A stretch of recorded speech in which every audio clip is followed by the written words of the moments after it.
네, 오늘 국토교통부하고요, 서울시에서 합동으로 주택시장 안정화 방안이 발표가 됐죠. 뭐 아시는 분들은 아시겠지만 그동안 이 강남권의 아파트 가격들이 굉장히 많이 상승을 했습니다. 강남, 서초, 송파, 그리고 용산구, 또 마포, 성동까지 가격 상승이 일어나게 되는데 사실은 우리나라 모든 부동산 가격의 시작은 강남으로부터 시작된다고 할 수가 있겠죠. 최근에 서울시에서 서울에 지정돼 있던 이 강남권의 토지거래 허가구역을 해제하면서 사실은 기름을 좀 부은 격이 돼버렸어요. 그러다 보니까 뒤늦게나마 다시 번복해서 토지거래 허가구역을 재지정하게 됩니다. 오늘 발표된 정부에서 이 주택시장 안정화 방안에 관한 상세 내용 함께 알아보도록 하겠습니다. 국토교통부와 서울시 등 관계부처에서 합동으로 발표한 주택시장 안정화 방안인데요. 최근 주택시장 동향에 대해서 나오는 것처럼 작년에는 보합 그리고 0.20%까지 15주 소요됐는데 최근 7주 만에 도달할 만큼 빠른 상승세를 보였다라고 하죠. 그래서 송파는 0.72였는데 0.76, 강남은 0.69에서 0.93, 서초는 0.6에서 0.69 이렇게 상승폭이 커지는 그 기간이 상당히 짧아졌다는 겁니다. 그래서 주간 아파트 매매 가격 변동률 보시게 되면 2024년도 3월부터 2024년도 약 한 7월까지 15주가 이렇게 상승하는 요 시기가 15주가 소요가 됐는데 여기 이제 바닥부터 여기 요 시점부터 여기까지가 7주 만에 상승폭을 크게 보이고 있다라는 거죠. 네, 그리고 아파트 가격의 상승은요, 이 거래량과 관계가 있습니다. 거래량이 증가하게 되면 가격이 상승하게 되거든요. 서울 주간 거래량이 약 1,000건에서 2,000건 수준에 도달하기까지 작년에는 13주 소요가 됐는데 최근 4주 만에 도달했다고 합니다. 거래량이 급속하게 늘면서 가격 상승도 급격하게 증가를 하게 됐다는 겁니다. 이거는 강남 쪽 그 3구에서 이런 현상이 두드러졌다는 거죠. 특히 강남 3구 외 주민의 강남 3구 진입률이 2024년 7월부터 2025년 1월까지 꾸준히 하락을 했는데 2월부터 반등을 하기 시작했다고 합니다. 다시 말하면 비강남에 있던 사람들이 강남구 소유권을 취득을 하게 된다는 거죠. 이제 갭 투자를 많이 하고 있다는 거죠. 강남 3구를 중심으로 2월 크게 반등하는 등 상급지 위주로 가수요 수입 흐름 발견이 됐다라고 나오죠. 그리고 서울 아파트 매매 수급 지수도 2025년 2월 둘째 주 저점 이후 4주 연속 상승하면서 매도자 우위에 근접한 상황이다. 그러니까 처분하려고 한 사람이 훨씬 우위에 있다는 거죠. 매수자 우위 시장이 아니라. 그래서 서울 주택가격 전망도 작년 하반기부터 지속되어 온 하락세가 중단되는 등 가격 상승 기대 심리가 확대가 됐다.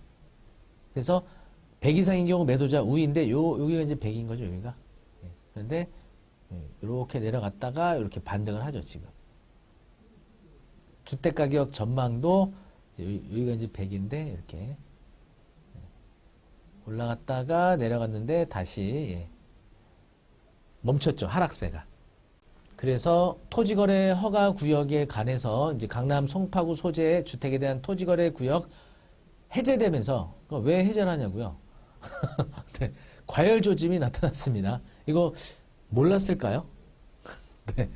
상급지 가격 상승에 대한 불안 심리로 매수 추격 매수가 늘면서 강남 송파 지역 상승세가 인근 지역으로 확산이 됐고요. 기준금리가 3.50에서 2.75%로 인하가 됐죠. 그래서 조달금리도 3% 이하로 하락되면서 부동산 구매 부담이 점차 감소하게 됐다. 그래서 전반적인 시장 상승 시그널이 강하게 나타나기 시작했다는 겁니다. 그리고 이제 공급의 문제도 있는 거죠. 공사비 상승, 부동산 PF 애로 등 공급 여건 악화가 계속 지속되면서 향후 주택 공급이 감소할 것이라는 전망이 지속 제기되고 있고 수급 불안 심리가 유발되면서 주택 매매 수요를 견인하는 상황이다. 이렇게 되어 있습니다. 그래서 수요의 어떤 문제 또는 금리 인하의 문제뿐만이 아니고 공급 수급 불안에 대한 문제 때문에 가격 상승이 더 부추겨질 수 있다. 이런 부분을 이제 지적하고 있는 거죠. 오늘 발표된 내용은 뭐냐면요. 토지거래 허가구역 확대 지정을 오늘 발표한 겁니다. 강남구, 서초구, 송파구, 용산구 여기 4개 구에 대해서 전체 아파트를 지정한 겁니다. 4개 자치구 소재 아파트 약 2,200개 단지 약 40만 호를 지정을 한 거죠. 예외 없이. 그리고 이중 토지거래 허가구역 기지정 단지는 기존 공고상 지정 기간을 적용을 하는데 사실 여기서 약간 외곽지에 있는 아파트들이 있거든요. 네. 그러니까 강남 서초에는 좀 그런 지역이 없는데 송파 쪽에는 뭐 풍납동이라든지 또는 가락동이라든지 이런 쪽에는 사실 송파 쪽 그 잠실이라든지 헬리오시티와 같은 이런 단지에 비해서 가격 상승폭이 크진 않았을 거거든요. 여기까지 모두 다 지정이 된 겁니다. 이쪽에서 노후된 아파트들은 결국은 실거주의 문제가 발생하는 거죠. 거래가 매우 어려워지는 거죠. 이쪽에.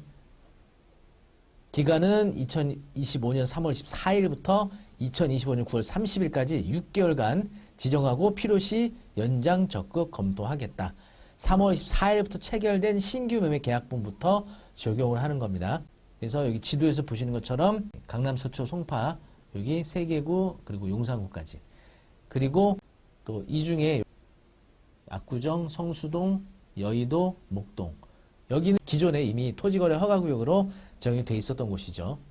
그래서 압구정, 여의도, 목동, 성수동, 신통기획 단지 등 서울 내 현행 토지거래 허가구역은 과열 우려가 완전히 해소되기 전에는 지정을 유지하겠다. 서울에서 진행 중인 재개발, 재건축 상당 구역들이 이미 토지거래 허가구역으로 지정이 돼 있었죠. 이거 역시 유지를 하겠다는 겁니다. 그리고 심하면 조정대상지역 투기가열지구 지정 검토도 한다는 겁니다. 현재는 요 4개구만 지정이 되어 있는데 뭐 마용성, 뭐 기타, 여의도 이런 곳까지 조정대상 지역 내지는 투기과열지구도 지정을 할 수가 있다는 겁니다. 그렇게 되면 이제 조정대상 지역과 투기과열지구에서 대출, 세제, 청약, 전매 제한에 관한 규제가 생길 겁니다. 그리고 금융가계 대출 관리 강화하겠다는 거죠. 시중대출 관리를 강화하는데 최근 주택가격이 단기 급등한 서울 수도권 주요 지역 주담대 및 전세대출 점검 강화하고 금융권 자율관리 강화 추진하겠다. 이런 겁니다. 모니터링도 하고요. 전세대 자금 대출 관리도 하고 대출을 엄격하게 관리를 한다는 거죠. 사실 제 느낌은요. 가격 상승이 시작이 되니까 뒤늦게 불 끄듯이 이런 정책이 또다시 반복되는 것 같습니다.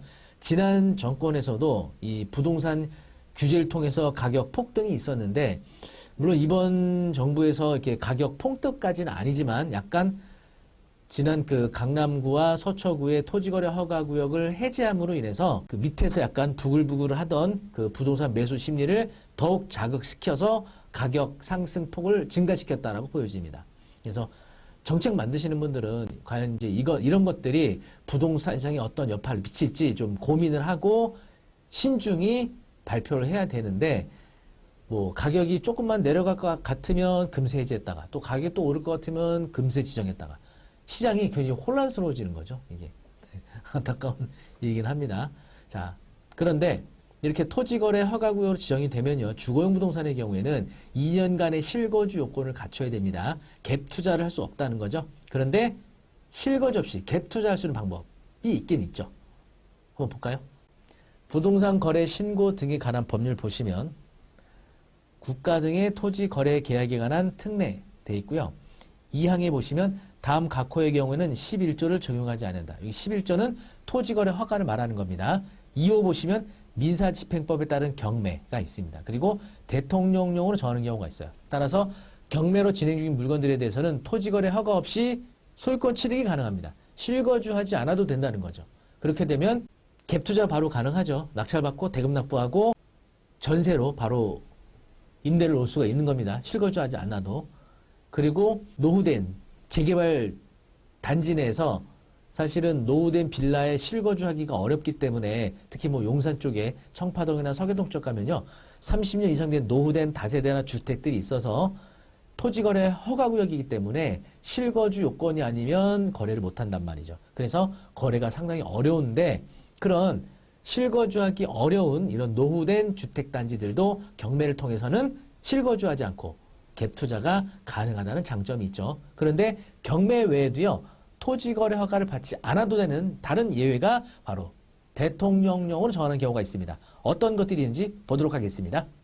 네, 부동산 거래 신고 등에 관한 법률 시행령 11조 보시면 법 14조 제2항 3호의 대통령령을 정하는 경우란 다음 각호 어느 하나에 해당하는 경우를 말한다. 이어 보시면 국유재산법 제9조에 따른 국유재산 종합계획에 따라 국유재산을 일반 경쟁 입찰로 처분하는 경우. 그래서 간혹 가다가 강남, 서초, 송파, 용산구의 국유재산이 일반 경쟁 입찰로 나올 때가 있어요. 이거는 온비드에서 나오죠. 온비드. 그래서 국유재산이 일반 경쟁 입찰로 나오면 토지거래 허가 없이 취득이 됩니다. 그리고 또 3호에도 보시면 공유재산 물품관리법 제10조에 따른 공유재산의 관리계획에 따라 공유재산을 일반 경쟁 입찰로 처분하는 경우, 이 공유재산은 지방자치단체 소유 부동산들을 말합니다. 이런 것들도 온비드를 통해서 입찰로 나오고요. 그리고 12호 보시면 국세 및 지방세 체납 처분 강제 집행을 하는 경우, 요거는 바로 온비드에서 매각하는 압류재산을 말합니다. 조세 체납으로 인해 진행하는 압류재산도 허가 없이 취득이 가능하고요. 또 하나 16호 보시면 한국자산관리공사가 한국자산관리공사 설립 등에 관한 법률 제4조 또는 제5조에 따라 토지를 취득하거나 라고 되어 있는데, 우리들은 이거 상관이 없죠. 여기까지는 상관이 없습니다. 여기 보시면 경쟁 입찰을 거쳐서 매각하는 경우, 다시 말하면 한국자산관리공사가 토지를 경쟁 입찰을 거쳐서 매각하거나 아니면 한국자산관리공사에 매각이 의뢰되어 3회 이상 공매하였으나 유찰된 토지를 매각하는 경우, 매각이 의뢰된 물건들, 자산관리공사가 토지를 경쟁 입찰을 거쳐서 매각하거나 매각이 의뢰된 물건이 3회 이상 유찰된 토지를 매각하는 것들도 허가 없이 취득이 된다. 이 요건 잘 기억해 두시면 온비드를 통해서도 허가 없이 취득할 수 있는 물건들을 찾으실 수가 있겠습니다. 네, 오늘 관계부처 합동으로 발표된 주택시장 안정화 정책을 보셨는데요. 뭐 항상 느끼는 거지만 약간 뭐 뒷북 정책처럼 가격이 오르면 규제하고 이런 것들이 약간 너무 뒷북이 아닌가라는 생각이 듭니다. 어쨌든 가격이 상승하고 있기 때문에 규제할 수 있는 건 어쩔 수 없지만 토지거래 허가 구역을 해제한 후에 얼마 되지 않아서 다시 지정한다는 게 사실상 조금 아쉬운 정책이라는 생각이 듭니다. 여러분의 생각은 어떠신지 여러분의 생각을 댓글로 올려주시면 좋겠습니다. 어쨌든 이런 어려운 상황 속에서도 우리가 경매 또는 공매를 통해서 좋은 물건 잘 선별하시면 허가 없이 취득할 수 있다는 장점을 잘 활용하시면 좋을 것 같습니다. 경매와 공매에 관련된 공부는요, 네이버 카페 박초의 경매 아카데미, 그리고 온라인 부동산 경공매 수업은 PLED 원격 평생교육원에서 운영하는 옥석 홈페이지를 이용하시면 되겠습니다. 아래 링크 올려드리도록 할 테니까 경매와 공매에 관련된 모든 정보 아래 카페와 홈페이지를 통해서 정보를 확인하시기 바라겠습니다. 다음에도 더 재미있고 또 유익한 정보로 찾아뵙겠습니다. 감사합니다.